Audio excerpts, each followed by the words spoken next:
अश्विन मास के कृष्ण पक्ष की प्रतिपदा तिथि से लेकर अश्विन मास की अमावस्या तक के समय काल को श्राद्ध या फिर पितृ पक्ष कहा जाता है। स्कंद पुराण में वर्णन आता है कि इस समय के दौरान पिंडदान, तर्पण और पितरों को श्राद्ध करने से पितृ अवश्य ही मोक्ष की प्राप्ति करते हैं।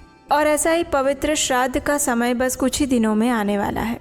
तो चलिए आज के इस वीडियो में जानते हैं कि इस बार श्राद्ध कब से आरंभ हो रहे हैं और कब तक चलेंगे और किन किन मुहूर्त में आप अपने पितरों का श्राद्ध कर सकते हैं।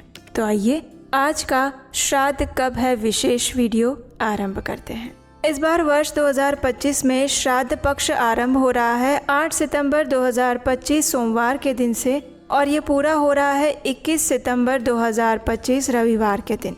पितृपक्ष अश्विन मास के कृष्ण पक्ष की प्रतिपदा तिथि से शुरू होता है और उसकी अमावस्या तक चलता है।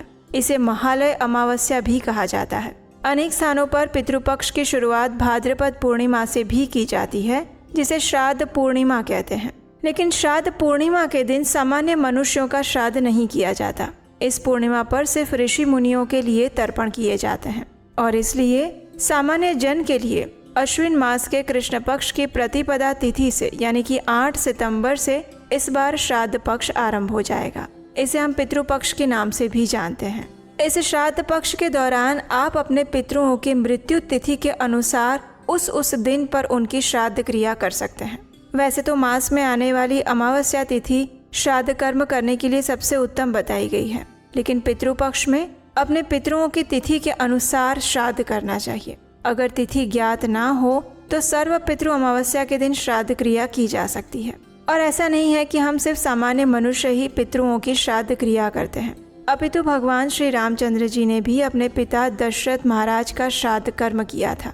यहाँ तक कि हिरण्यकशिपु, जिसकी मृत्यु स्वयं भगवान श्री हरि विष्णु के हाथों हुई थी, उनके लिए भी स्वयं भगवान नरसिम्हा देव ने प्रहलाद महाराज से कहा था कि वे हिरण्यकशिपु का श्राद्ध करें।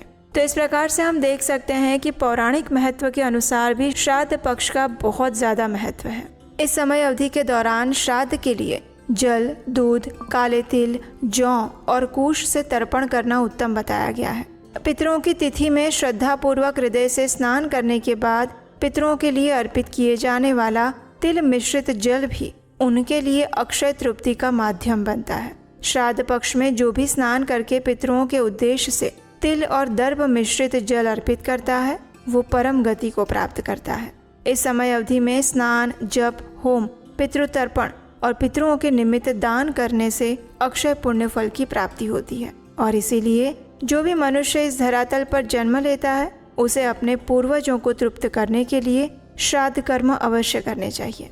ये श्राद्ध क्रिया वास्तव में हमारे पूर्वजों के प्रति हमारे ऋण के समान है, जिसे हमें चुकाना ही पड़ता है और जिससे हमारे पूर्वजों को मुक्ति प्राप्त हो सकती है। गरुड़ पुराण में भी वर्णन आता है कि पितरों के लिए श्राद्ध क्रिया पुत्र, पौत्र, प्रपौत्र, भाई की संतान कोई भी कर सकता है।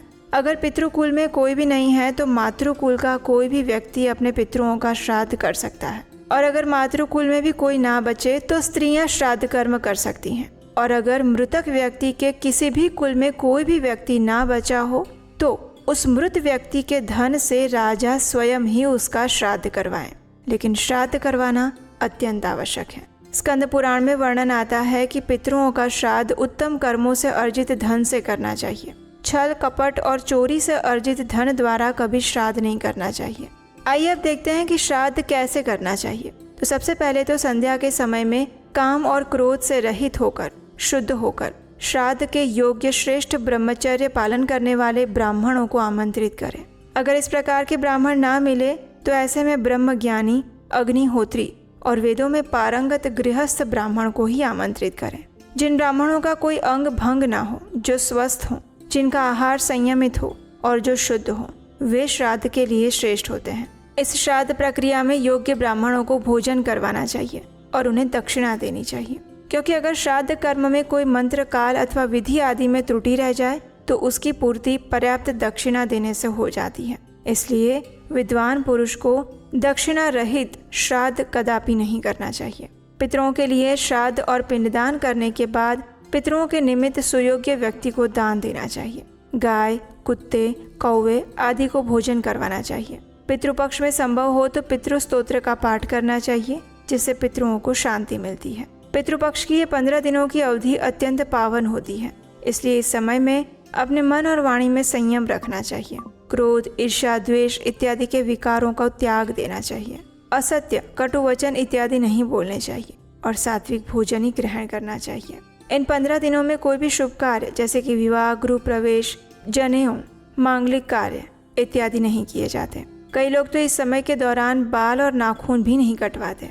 तो इन सभी जानकारियों से हम समझ सकते हैं कि आने वाला श्राद्ध पक्ष, जिसे पितृपक्ष के नाम से भी जाना जाता है, वो हमारे पितरों के लिए अत्यंत महत्वपूर्ण समय है। जो भी मनुष्य पूर्ण श्रद्धा और भक्ति भाव से इस समय के दौरान प्रातःकालीन स्नान करता है, अपनी क्षमता अनुसार दान देता है, अधिक से अधिक भगवान श्री कृष्ण के महामंत्र का जप करता है और ये सारी कार्य वो श्रद्धा पूर्वक करता है, तो उसके पितृ उससे अवश्य प्रसन्न होते हैं, उन्हें सुख, समृद्धि और सौभाग्य का आशीर्वाद प्रदान करते हैं। तो ये थी आने वाले पितृपक्ष यानी कि श्राद्ध पक्ष के विषय में संपूर्ण जानकारी। हमें आशा है कि ये जानकारी आपको अच्छी लगी होगी, और अगर इस पितृपक्ष के विषय में आप और भी जानना चाहते हैं तो हमें नीचे कमेंट बॉक्स में लिखकर बताइएगा। अगर आपकी जिज्ञासा हुई तो इस पर हम और भी विस्तृत से वीडियो लेकर आएंगे, लेकिन उसे सुनने के लिए याद से आपके अपने चैनल उपदेश शास्त्रकम को सब्सक्राइब करना मत भूलिएगा।